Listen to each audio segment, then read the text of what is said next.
Welcome to the RYLACast, the official podcast of Camp Ryla, Rotary District 5810. My name is Greg Tepper, my co-host for the evening. I'm so pleased to be joined by the man they call Josey, Andrew Rutz. Well, hello, Greg. Hi. I'm You doing all pleased right? to join you. Oh, thanks, man. Yeah. I'm I know we texted about this. I'm as we record this, I'm 5 days away from my first vacation since COVID. Oh, that's right. Yeah. And so we like I don't know. That's like I got to be honest, if I zone out while we're recording this podcast, I'm only like daydreaming about about a vacation, because it's like, oh man, do I need a vacation? And so I asked you this question. I'll ask it again, and certainly hope that nobody that pays my that signs my checks listens to this. When if I'm leaving, like my last day of work is Friday, and then I'm going to be off for a week. When can I check out? Like, I mean, when can I just like pop this bad boy into neutral and just like ride the rest of the work week? Yeah. So, of course, this is just what I've heard from people. We're just spitballing here. We're just hypothetical here. Totally hypothetical. So, if you're leaving Friday, you're powered down. Probably, I mean, based on the scale that I'm familiar with, to probably about 10% at the start of the last day of vacation. And you're just buttoning things up, right? Or, sorry, last day pre-vacation, buttoning things up, making sure the out of office email is key. It is key. I gotta think that through. Yeah. I do it for camp. Like I put up an out of office. Oh, that's good for camp. So I do have some experience in that regard, but yeah, I've gotta think that through, because I'm not gonna be on my phone at all. But that's I've got serious vacation brain, which is good, because I haven't had that in quite a while. Well, yeah, Good. Oh, go ahead. I was just going to say we were supposed to go last summer on a vacation, and then my kid got sick. So once again, kids ruin everything. Huh? A blessing is what I said. This is the RYLACast, the official podcast, Camp Ryla, Rotary District 5810. We do thank you for spending a little bit of your day with us. Coming up here in just a little bit, you will hear from the Chief Legal Counsel for the RYLACast, Jay Bailey, who has offered his legal services pro bono, and he's not here to us, I should say, pro bono to us. And he's not here to refute that, and so I'm just going to keep saying it confidently. So we will hear from Jay Bailey coming up here in just a little bit. Plus, I'm going to tell you about the most interesting country in the world, and a leadership, at least right now, and a leadership kind of lesson we can take from that. But first, with the big segment, is my friend, your friend, everyone's friend, Andrew Josey. Well, thanks, Greg. I'm very excited for your segment. So I'm going to kick off this big segment. I should probably figure out what it's going to be.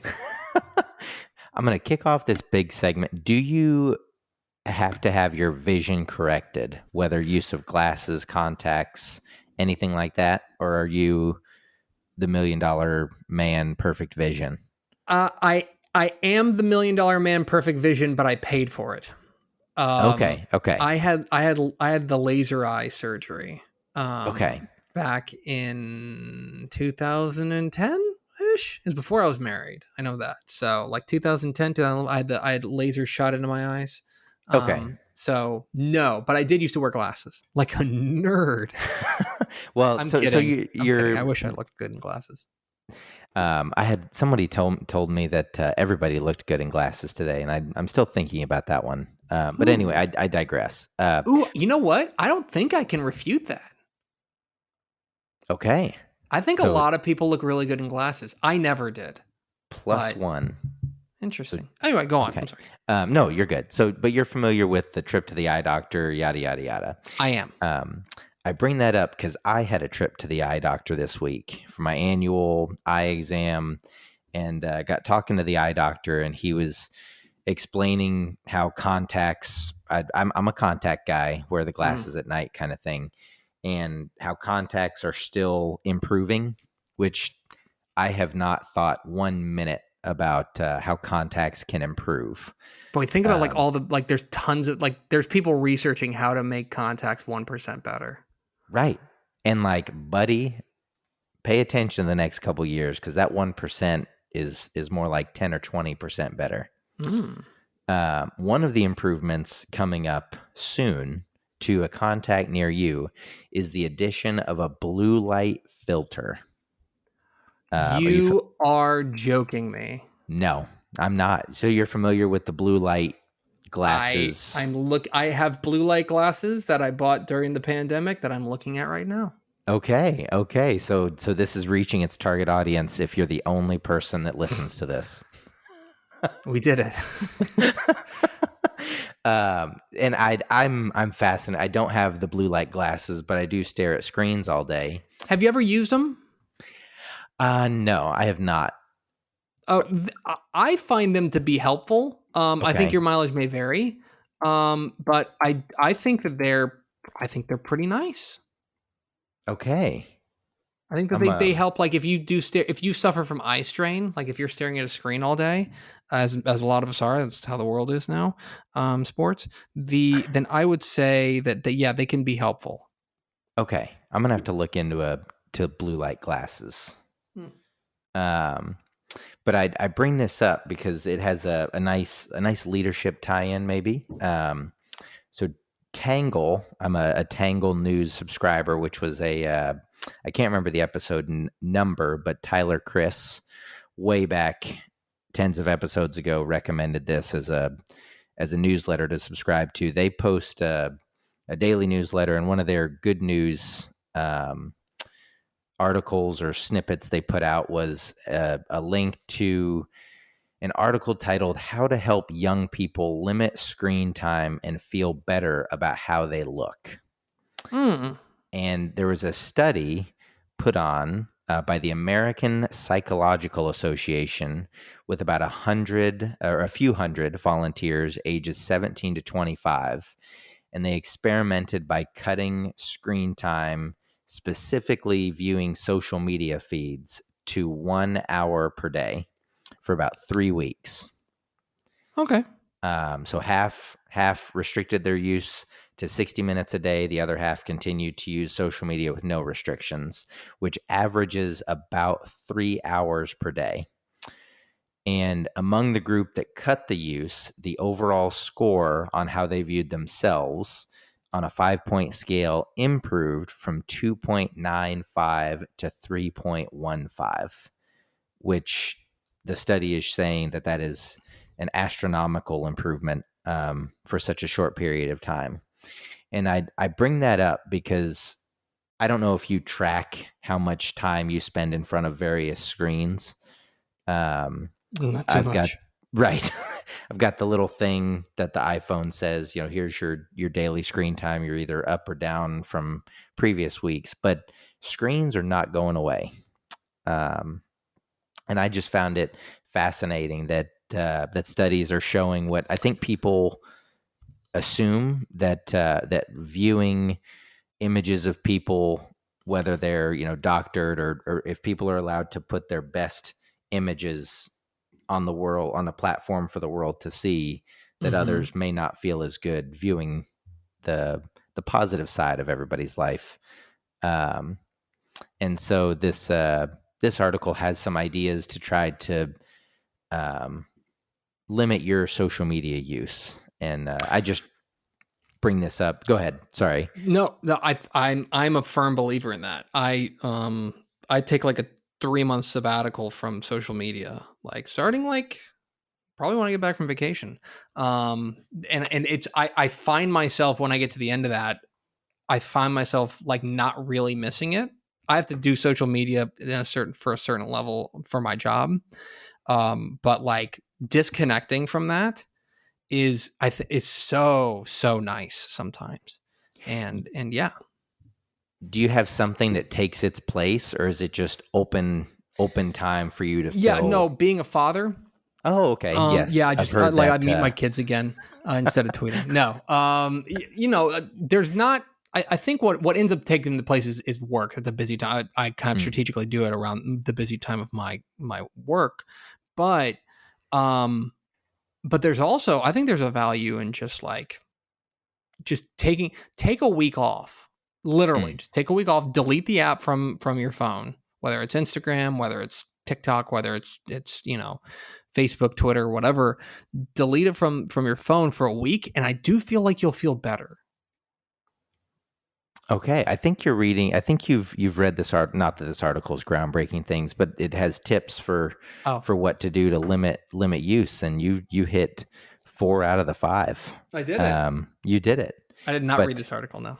No, I feel like this theme has been somewhat constant over the past few years, and it's interesting to see that we're seeing interesting to see some of the results of these studies that have been out that actually use real world teens. The teens. Are you going to get the blue light contacts?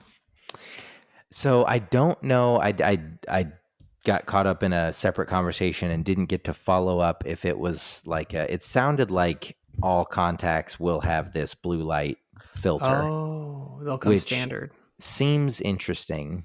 Interesting.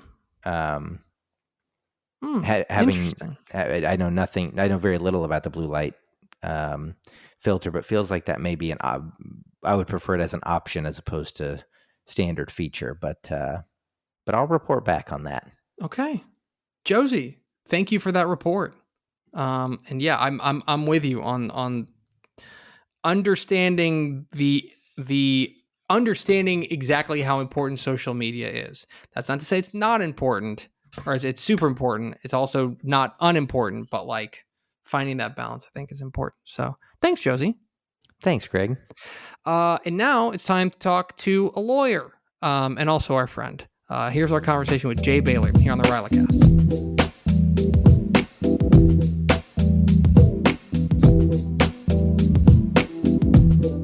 Oh, Josey. Oh, Greg.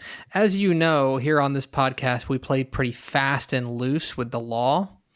And so we thought it would be wise to bring in our counsel to discuss on air the legal woes that we are presently undergoing. And so here to talk about all of the deeply, deeply felonious things that this podcast has done is the chief counsel for the RYLACast. We're joined by Jay Bailey. Mr. Bailey, how are you? Good. How are you guys? Good. Thank you for coming on, and thank you for taking on our case. We think that we have a good case, but it's kind of your job to go out there and win it for us. Yeah. Well, I'm glad that you had that introduction, because now all of this is billable. So that's buckle up. The moment I introduced you as our chief counsel, like you just like instinctively got out a stopwatch. Yep. Clock starts ticking. And click. All right. Well, then this is going to be a very quick interview. Well, thank you for your time today, Jay.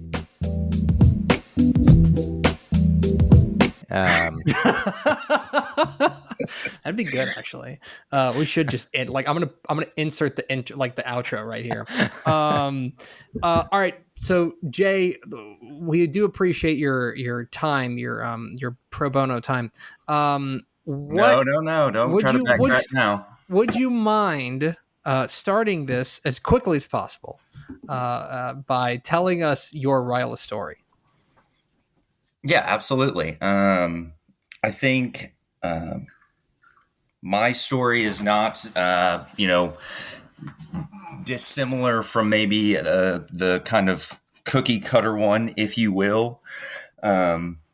Went to Gunner High School, for the uninitiated, a small school just right up Preston Road, had about 85 kids in my graduating class. And was loosely familiar with RYLA just because, we've had some notable alumni come through, the Dalton Lees and Hunter Heinrichs of the world. And a certain Becca Egger was my English teacher at Gunner. And so was, knew that there were cool people around RYLA, but that was really it. And wanted to get in and participate. And so definitely got my application in early and talked to the Rotarians, had a great experience with those guys. And so definitely knew that it was something that I wanted to do.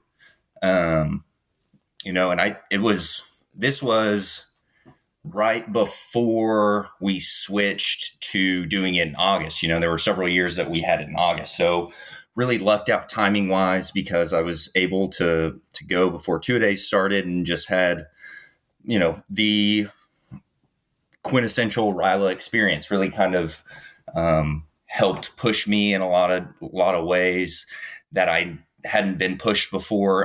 Definitely, was familiar with leading in the traditional sense. And so RYLA definitely opened up my eyes to a different way of doing things that I was able to use into, my senior year of high school, and knew that I wanted to come back every chance I could from then on. All right. So Gunner, the RYLA powerhouse that it is. So what do you do? I know you're our official legal counsel, but what do you do today as your day job? Yeah, so I'm an attorney. It's more specifically right now, I work for a firm that does business law, and then if you want to break that down even a little bit more, I'm mainly in litigation right now, and so that is. That is the process of suing and being sued, and try to help people navigate that road. We mostly do, or I'm mostly doing construction litigation. So we represent all sorts of entities, mostly in the kind of construction and adjacent fields, with kind of general counsel type stuff as well as litigation stuff. So can you, I guess, do you use RYLA? How has RYLA prepared you for that role? Yeah, absolutely. It's been, everybody says this, right? Because that's the great thing about RYLA is it is applicable to everyone's, respective livelihoods on a daily basis. But I definitely use something that I've heard at RYLA or experienced on a daily basis. And it's that what I've come to figure out is the law is what it is. And it is, that's something that can be learned and applied and those types of things. But really, at least in kind of my practice, the relationships with your clients, with opposing counsel, with all of those kind of factors is what comes into play, and something that has really been beneficial is just my experience through, RYLA and working on staff and being able to navigate those relationships. A lot of times, right, you're representing clients that aren't often in this type of position, and so they're anxious about it. They're, looking for some sort of certainty. And so being able to communicate with those people effectively, being able to, put yourself in their shoes and try to kind of just help them navigate the whole process is definitely a big part of it, as well as active listening, right? So you think of being a trial lawyer and you're up there like Atticus Finch giving some sort of grandiose closing statement or whatever the case may be. But really, the bulk of my job is listening and observing and being cognizant of the little things that, are things that we try to focus on in camp, whether that's through the round robins or facilitators or anything like that. And that goes back to my previous point of the little things at RYLA make all the difference. And that's where I was able to grow the most. That's where I continue to grow the most. Every year I'm picking up more of those little subtleties that really have an impact on my daily life. And that's what I'm so appreciative of not only my experience, but being able to continue to come to camp and just pick up on those little things that become big tools in your toolbox, to quote Dana. Yeah, and that actually kind of leads me to my next question, which is that, you know, you're a busy man. You've got your plate full of the law. I presume. I don't know how lawyers work. Do you just have a plate that just carries the law around? Yes. I'm a journalist. My question is, like, what keeps you coming back? There's certainly a better use of not only the week of camp, but you're also heavily involved in the planning of camp and getting camp off the ground, things like that. That's a big time commitment. What keeps you engaged, keeps you coming back when certainly there are other things you could be doing with that time? It's my favorite week of the year, much like everyone else, because I had such an awesome experience as a camper that it has been one of the most exciting parts of my year is trying to create that experience for somebody else. And that's what I've really enjoyed about being on staff. I really loved my time as a camper. I really learned a lot as an AC and getting to experience being in a cabin from that side of things and all of that. But I really love being on staff because you really get into the nitty gritty behind the scenes, how this works. And I'm not going to peel the curtain back too much here, but I'll say this, when you're a camper, all of these magical things are happening and it's just, boom, you're here in this place and you've come to this, huge experience and it's been unveiled before you. And it's like, wow, how did this happen? And then you are an AC and you get into a cabin and you're like, okay, yeah, we kind of set that up here. Okay, let's steer the conversation to this point. Let's get people here.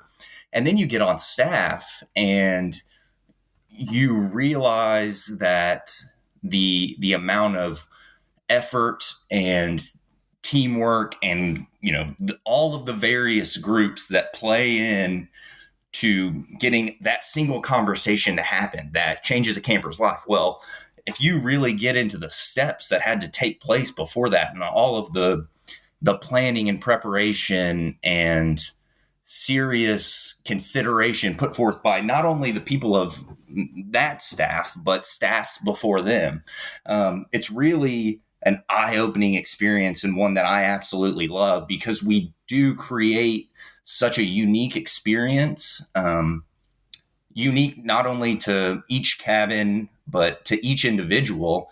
And so to try to do that year after year and really have that impact on the kids in our community is just something that's irreplaceable in my eyes.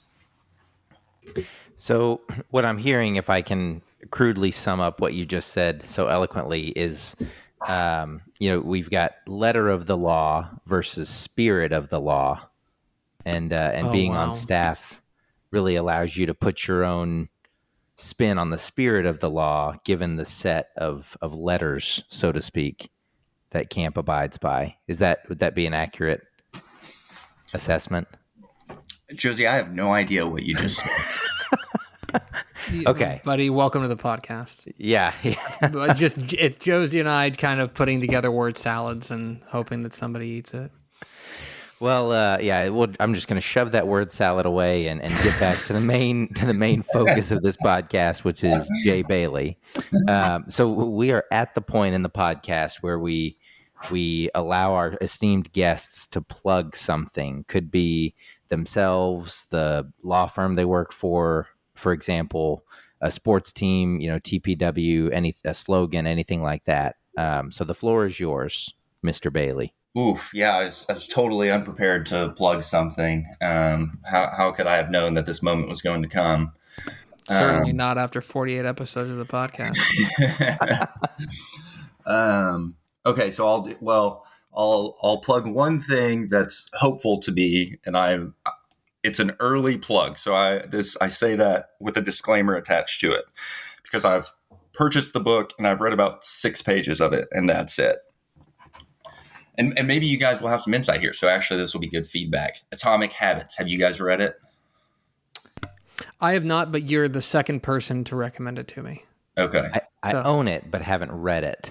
Yeah. Maybe you should make it an atomic habit to read that book. I don't know what the book's about. Tell me about it. I think you hit the nail on the head there. I got into it a little bit and was overwhelmed. Just because it's like, oh my gosh, there's a lot to it. But I've recently kind of reevaluated my way of thinking, and it's like, okay, let's break down all of these bad habits I have, and let's just attack 1 or 2 of them at a time, as opposed to trying to revamp my entire life. So I have not gotten very deep into the book, but I am rededicating myself to getting through it. So maybe we'll have to do a part 2 here when I can provide some sort of book report to you guys. Interesting. Okay. Atomic Habits. Yes. The plug here from our... Go ahead.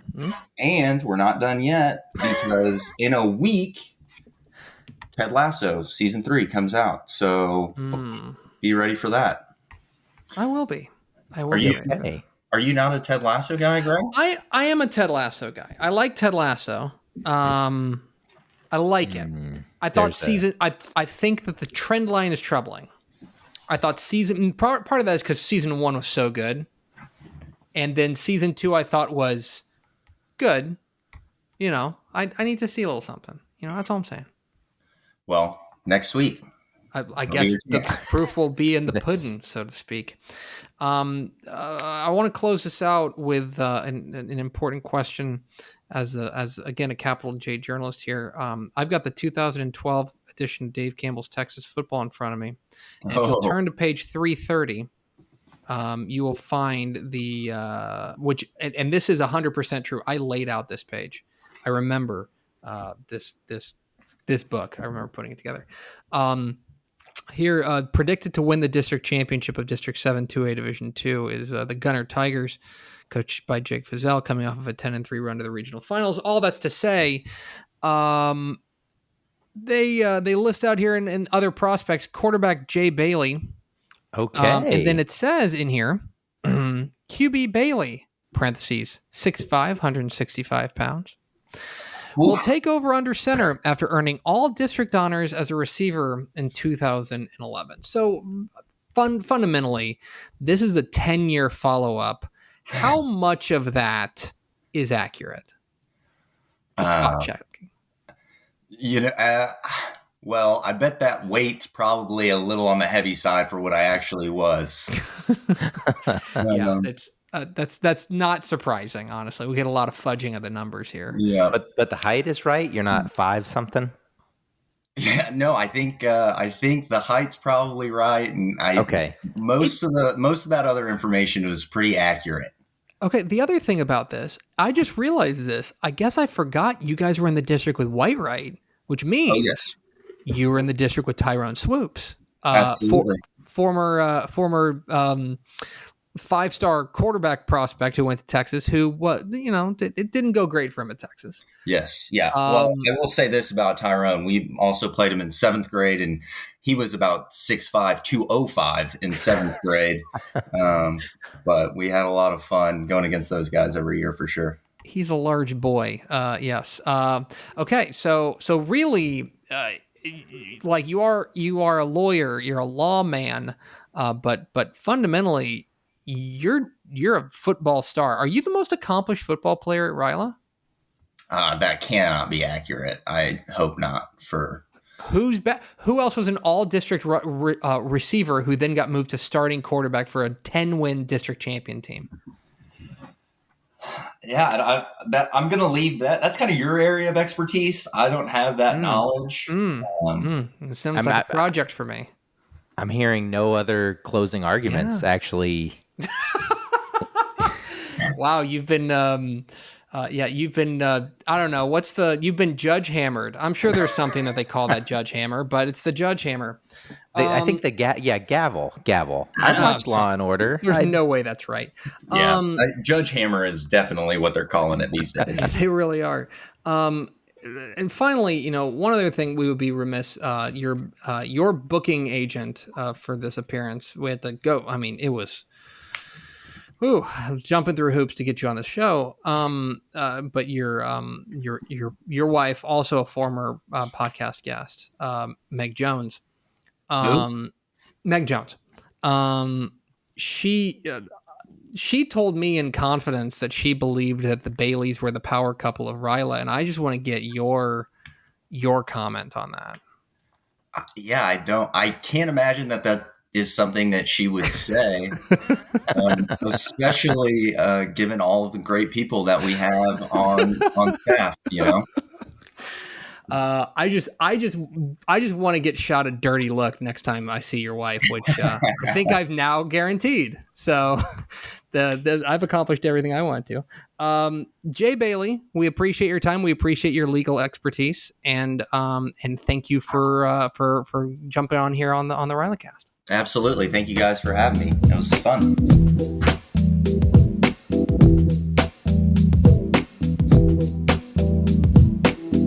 There is Jay Bailey. Our thanks once again to the Chief Legal Counsel for the RYLACast, a position he didn't ask for, doesn't want, and doesn't accept, but one that he has nonetheless. Jay Bailey, we appreciate his time here on the RYLACast. And one follow-up, Greg, sorry to interrupt you there, but regarding the power couple comment from Meg. Which you heard too, right? I heard no objection to that from either party. So I think we move forward. I think with that as canon. Correct. Yeah, interesting. Please enter that into the record. Yes. Is that a legal term? I've only watched like the court episodes of dumb shows. You know what I mean? Like not even like the smart court shows. Anyway, we appreciate Jay. And by the way, I should just say, Meg did not say that. If you didn't catch my drift, that is a joke. Meg would never say that. Anyway. All right. It is now time for me to bring us home. And Josey. Greg. I don't know how else to start this segment other than just saying, hey, you hearing what's happening in Japan? That's an open-ended. So, all right, I'm going to take you on a journey to something that's happening in Japan. And I promise you, at the end, I'm going to tie it together with what I think is a relatively astute leadership point. Okay? Okay. So, Josey, Japan is shrinking. What? And what I mean by that is that Japan has a population crisis. They are, since 2008, they have almost 5 million fewer people in Japan than they did in 2008. Like, they're shrinking. Okay. And it is only like ramping up. Like, it's only that shrinking is that population crisis is only accelerating. So much so that an aide to the prime minister, the prime minister is a gentleman named Kishida, Fumio Kishida, was quoted as saying, "Japan will disappear. No babies, no Japan. If people don't have more children." So here's what's happening. Here's the nuts and bolts of it. Is that Japan has they have an aging population. And last year, for example, there were about 1.6 million Japanese people who died and fewer than 800,000 Japanese babies. Oh, wow. Okay? That's a stark difference. Yes. So in 1 year, they lost about 700,000 in population. Okay. Japan's birth rate is one of the lowest in the world. So the fertility rate, which is the indication of how many the number of children an average woman has in their lifetime. The rate that is considered to be for a stable population, just keep things as status quo, is 2.1. If the average woman in your country is having 2.1 babies over the course of their lifetime, then your population is going to stay the same. If it's 2.2, it's going to grow. If it's 2.0, it's going to shrink, right? Right. Japan's is 1.3. Japan's is shockingly low. And they are, so, and by the way, they're very old. So the proportion of the Japanese population that is over 65 is now almost 30%. Okay. Oh, okay. This is a problem. They are sounding alarms in Japan about this. Okay. They're sounding alarms and they're trying to fix it. Obviously, like what they're like these people, you heard the aide to the prime minister saying, we need to have more babies, right? Yeah, oh my gosh, great please. Bumper sticker slogan. Yes. Have more babies. Right. And that's certainly part of it.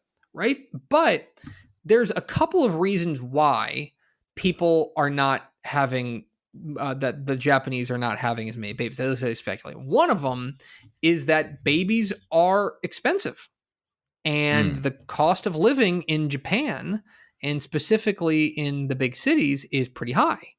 And there's just a lack of, they have not gone and put a ton of resources into childcare.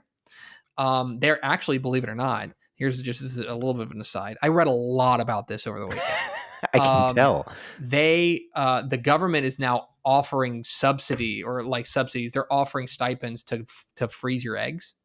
If you're a woman, they're offering like stipend. Like they're sounding alarms over here about this, about the population crisis. Okay. And island of Japan, right? In order to craft it. Okay. The island of Japan. Expensive. Yeah. It's expensive. Gotcha. Another thing that's interesting is that they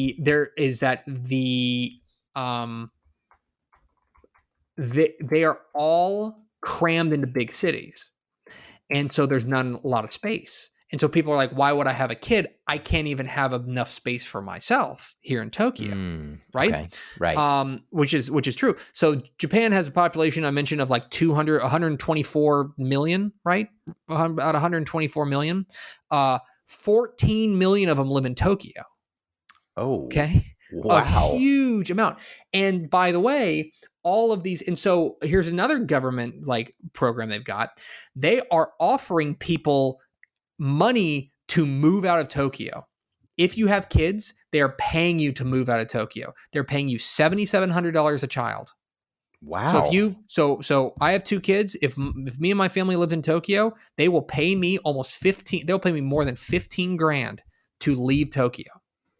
Because the idea is if they leave Tokyo, then there is more space, which means people are going to be more encouraged, which maybe drops the cost of living a little bit, which is going to maybe encourage people to have more babies, right? So that's another thing they're doing. Right. But there's one other thing that I think is really the driving. The more I've read about it, the more I think is like the real driving factor behind this.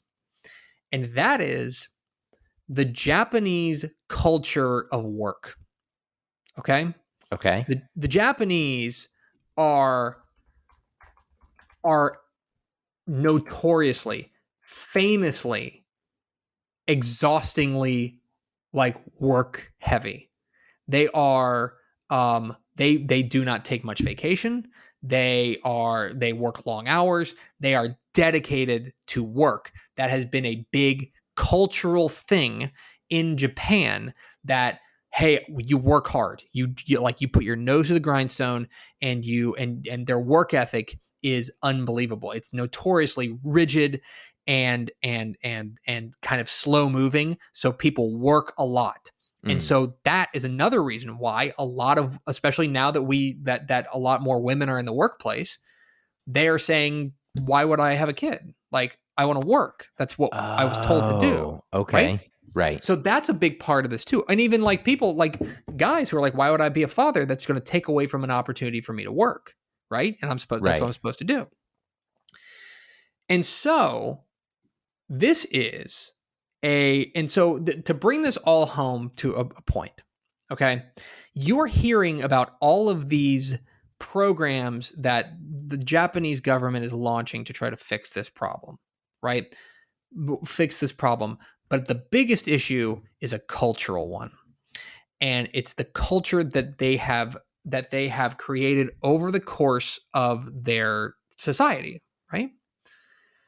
I think if you're a leader of an organization and you have problems and you've got issues you need to resolve, if they are kind of top level, maybe surface level, they can be solved. But the deeper into the culture, the deeper that it has to do with the culture of the workplace, the culture of the group, the harder it is going to be to solve. That's something that's hard to rewrite. That if you've got somebody who is maybe somebody in your group that you are the leader of is not pulling their weight, right? Right. But you have a culture that you have created that is going to help weed them out, or at the very least get them going in the right direction, then that's going to take care of itself. That's an easier fix. But if you have allowed a culture to fester that is going to allow that kind of stuff to go by and not be addressed, that's a lot harder to root out.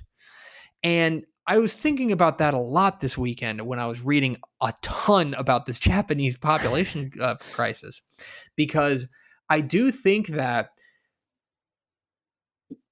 what's important whenever you're creating a group, whenever you're kind of the head of a group or you're helping to lead a group, is to ensure that there's a healthy culture there. Because if you have an unhealthy culture, then the problems that are going to come out of that are going to be a lot harder to solve than like the normal run-of-the-mill problems that are going to come about in any organization. So that was something that came to me when I was on a run this weekend, as I was reading a ton about this Japanese population crisis. But there you go. That's what's going on in Japan. That's today in Japan. Today in Japan. Wow, that is fascinating. Dude, there's a lot out there, and I've read almost all of it. It's really Japan. I'm always fascinated by Japan. I think their culture is fascinating, but it is. They're like the government is freaking out. They're freaking out because like nobody's having kids anymore, and they're trying to figure out like you can't make people have kids. You know what I mean? Right. Right. So they're trying all these band-aids. They're trying all these incentives to get them to have kids, and it's wild, man. That's wild. Japan, solid high-speed rail network. I am super envious of their high-speed rail. Mm-hmm, I'm super envious. I like that's my as we get back to vacation talk, that's my dream vacation is Japan. Okay. I love the history. Like I think it's fascinating. And so anyway, there you have it. That's today in Japan. Today in Japan. Fascinating. Yeah, so there you go. I'll send you some articles. Yeah. Josey's about to get like 6 articles sent to him that he doesn't want to read. Anyway, that's going to do it for us. Thanks for spending a little bit of your day with us. We want to encourage you to go to our website, RYLA5810.org. All sorts of good stuff there, including, if you're listening to this, like the staff application, which I think is closed. But if you tell them that you heard about it on the RYLAcast, maybe they'll open it up for you. I don't know if that's true, but I'm saying it confidently on a podcast. You'll never know unless you do it. How about exactly that? Right. Yeah, call our bluff. But thanks for listening to this podcast. Please rate it. Please comment on it, and please tell a friend. And here with an antiquated way of telling a friend about the RYLAcast is Josey. Yes, thank you, Greg. And I'm a big supporter of local coffee shops. Me too.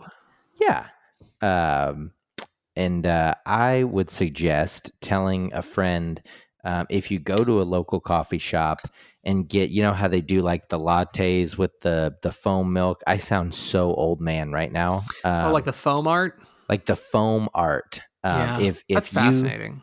Yeah. If you can go to a coffee shop and talk to a barista and get them to do the foam art and spell out listen to the RYLAcast, and then do that for a solid week, like have like a little drive going that every latte has listened to the RYLAcast and the foam art.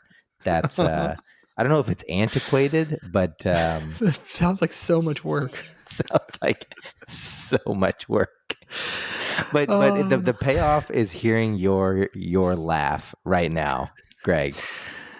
Thanks for listening to the RYLACast, Josey. Thanks for your courage.